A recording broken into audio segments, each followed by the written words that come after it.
Greetings ladies and gentlemen, my name is Mangs, and you may be all wondering why I'm using my old intro and music for the spotlights. Well, it just happens to be that today is the birthday of my designer, Mina Tangerina, and I wanted to make this spotlight to surprise her.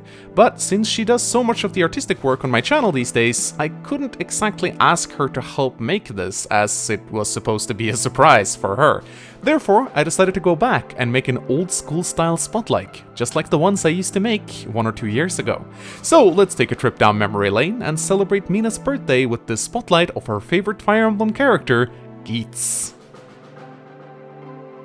Geitz is the son of a rich merchant lord, and also the older brother of Geese from Binding Blade.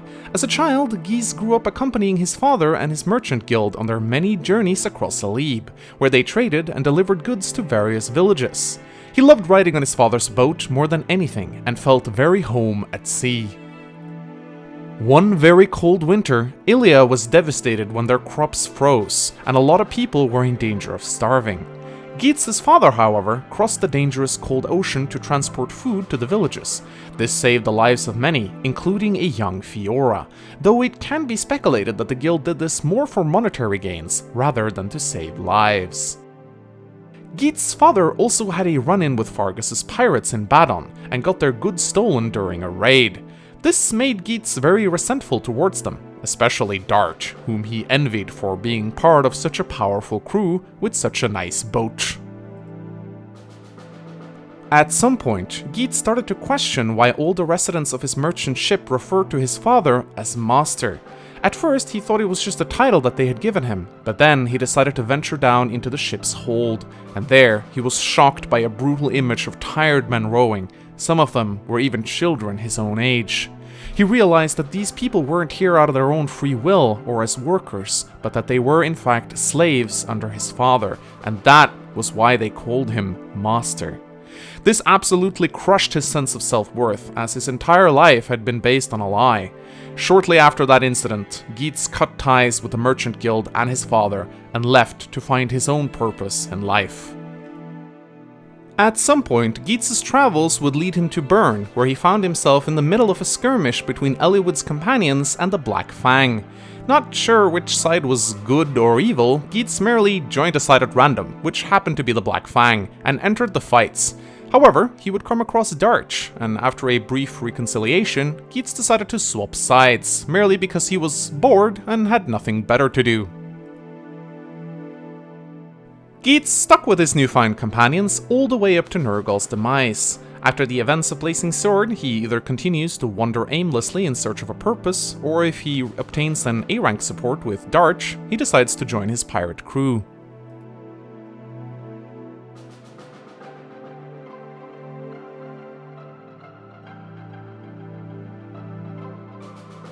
Geitz is a strongly built man with brown eyes and purple hair, though in the game itself his hair looks more pinkish in color.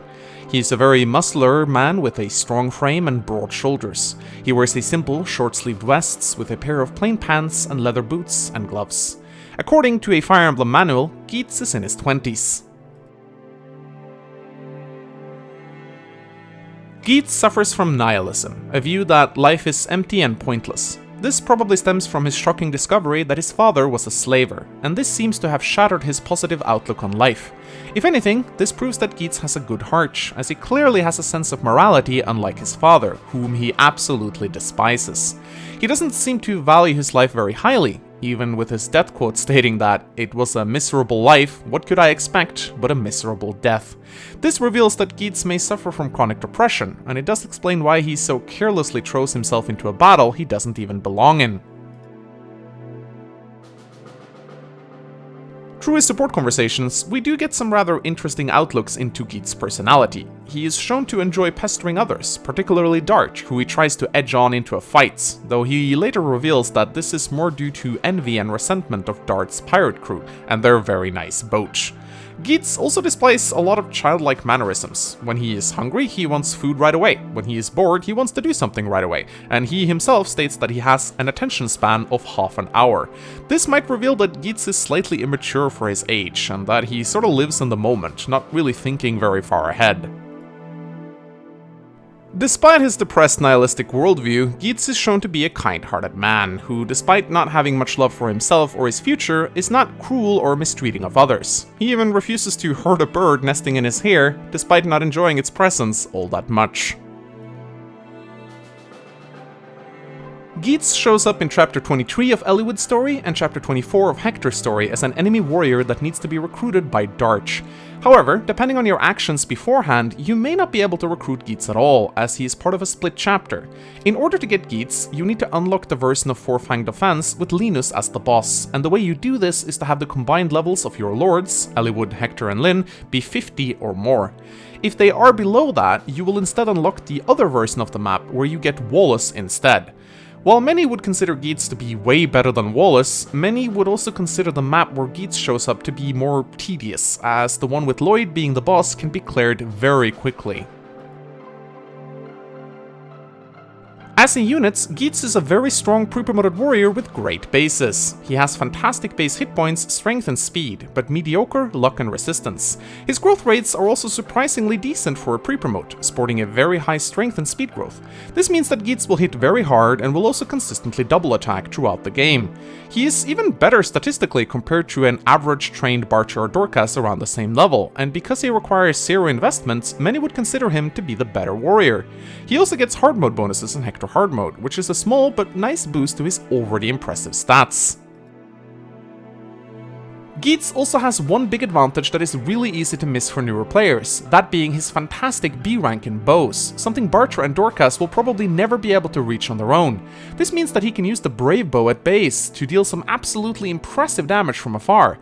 Thanks to this, Geitz is actually considered one of the better bow users in the game, being easily able to outdamage even your snipers due to his insane strength. Another slight, but still important advantage that can be easy to miss is his slightly lower constitution compared to the two other warriors. While this may seem like a downside at first, since 13 Con means he takes a speed penalty from using steel and brave axes, it also makes him a lot easier to ferry around with your flyers, and because he will usually be faster than both of his competitors, he doesn't really care about the slight penalties that his con gives him. Geitz's only real weakness is a very pitiful base resistance of 4, but due to his extremely large pool of hit points, a barrier staff or some pure water can easily remedy this, and make him capable of going up against pre-promoted magic users. His defense of 12 may not make him the best frontline tank, but it's more than enough when combined with this large pool of hit points. If you plan on using Geitz as one of your main units, a Draco Shield might be considered, as +2 defense will really ramp up his tankiness. Overall, Geitz's problem is the fact that you have to train your lords up so much in order to unlock the chapter where he's recruited. This is problematic, as while Hector is easy to get to level 20, Eliwood and Lyn both have some serious issues getting experience in the mid-game. If you plan to use Geitz, you should really play Lyn's story beforehand to make sure she gains a lot of levels in the tutorial, and you should also feed Eliwood a lot of brigands in the early game. Do this, however, and you will arguably get one of the best axe and bow users in the game. Just keep a barrier staff handy and Geitz is sure to serve you quite well.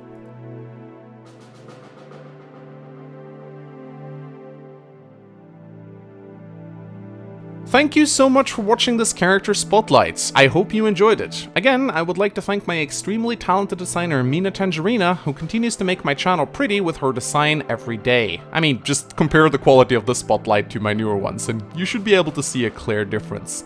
I recommend you all go over to her Facebook page and Instagram and give her some heartfelt birthday greetings. I know she really appreciates it when people like her art. Speaking of likes, do drop one down on the spotlight as well, as it helps out the channel a lot. At any rate, my name has been Manx. I hope you guys enjoyed this old school spotlight, and I shall see you guys next time. Goodbye!